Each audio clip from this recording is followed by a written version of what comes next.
The note was waiting on my chair when I came down for breakfast, not on Holmes's chair, mine. Someone had slipped it beneath the door in the night.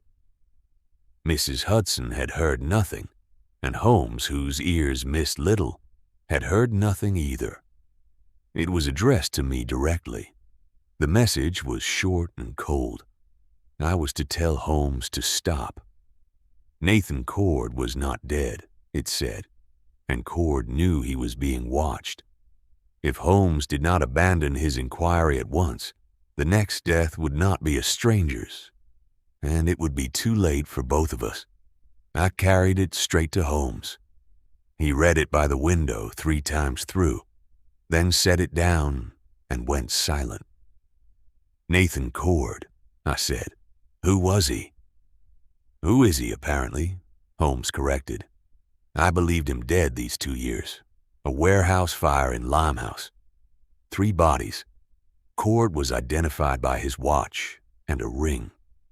I testified to it myself. He studied the note again. If he's alive, then either the identification at the inquest was mistaken or it was staged. And you've been watching for him.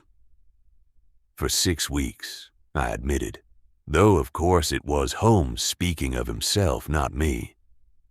He explained that a pawnbroker's shop on Glasshouse Street in Soho had been quietly moving stolen goods, all traceable to 3 recent burglaries. Each burglary had been prepared in advance. The household servant sent away for the night by someone posing as an authority, the owner conveniently absent. That is Cord's signature, Holmes said. He never breaks in. He clears the path first. I recognized the pattern weeks ago, and now he knows that I did. Which makes him frightened, I said. And a frightened Cord is far more dangerous than a confident one. Holmes reached for his coat. The note was sent to you deliberately, Watson. He wants me afraid for you so that I'll stop for your sake, if not my own. Will you? He didn't answer. He simply said, "Come." Glasshouse Street.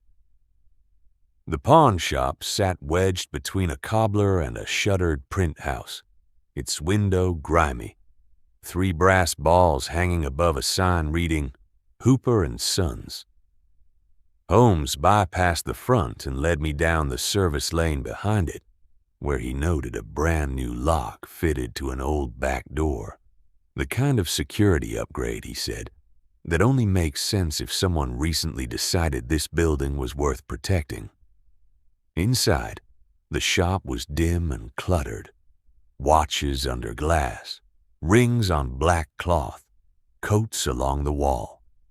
A thin, careful-faced man of about 60 sat reading behind the counter. Holmes asked pleasantly after a gold half-hunter watch with engraved initials, supposedly lost by its owner weeks before. Hooper claimed to know nothing of it, but his eyes flicked left before he answered, and once outside, Holmes confirmed what he already suspected. The watch belonged to a Mr. Reginald Fellows, stolen in the second burglary, and it was almost certainly sitting in that shop right now. Hooper isn't Cord, Holmes said. He's a receiver. But he answers to someone, and that someone now knows we've been here. You wanted him to know. I want to see who comes. We took a room above the cobbler's. A nervous, ink-stained little man named Birch let us in without much persuading, glad for an excuse to keep himself busy downstairs. From the window we could watch the shop's front and part of the side lane. We waited. By mid-afternoon, a man in a brown coat emerged, not Hooper, younger, moving briskly. Holmes was down the stairs before I'd registered what I was seeing. We chased him through the crowds toward Piccadilly Circus and lost him within half a minute. Holmes stood on the pavement, furious with himself. 30 seconds I had him. 20 to lose him. And now the shop will be emptied by nightfall. The watch, everything gone. I drove the evidence away myself. He fell quiet, then changed course entirely. I've been watching the wrong thing. Not the shop, the street. Whoever arranged those servants' nights off had to know each household intimately. Names, habits, schedules, and how to pass convincingly as someone with authority.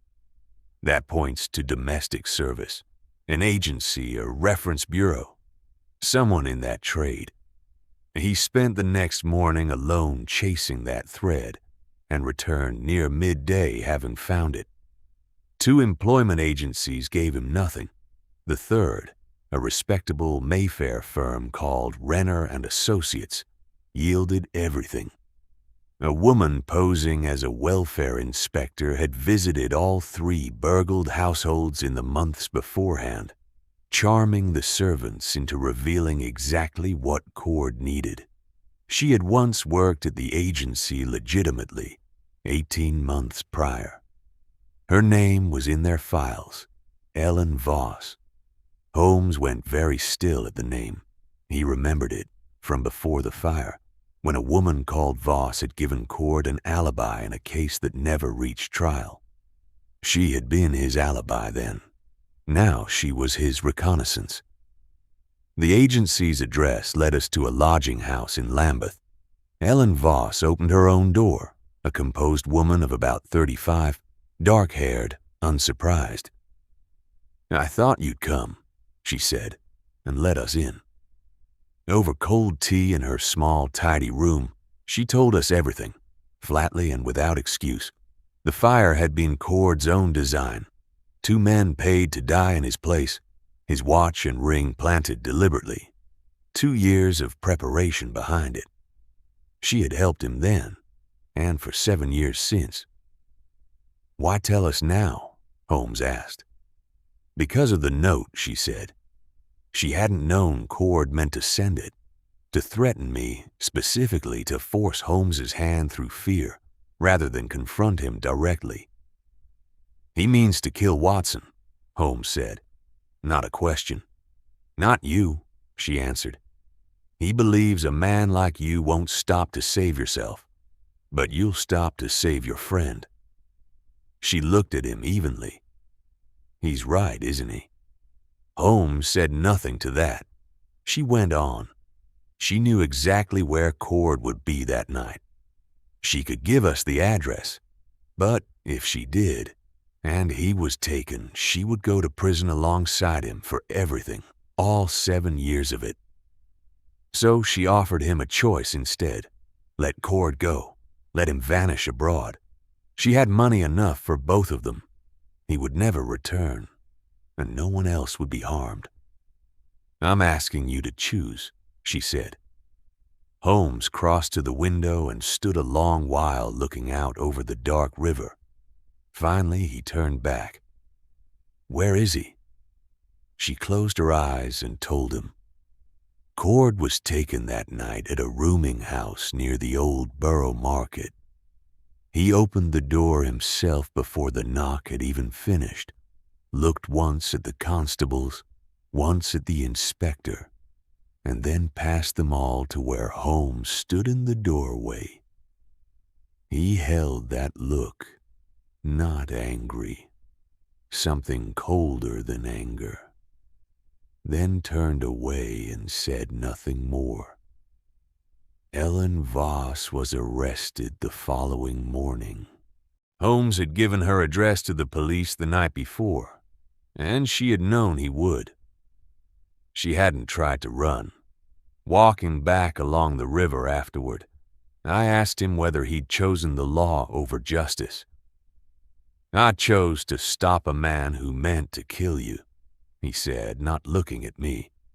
"Whether that's the same thing as choosing the law, I'm considerably less certain." He said nothing further, and we walked on in silence, while somewhere behind us in the sleeping city, Cord sat in a cell. And Ellen Voss waited in her small room for the knock at the door she already knew was coming. I have thought of her often since, the way she closed her eyes before she answered, the way she gave him up all the same.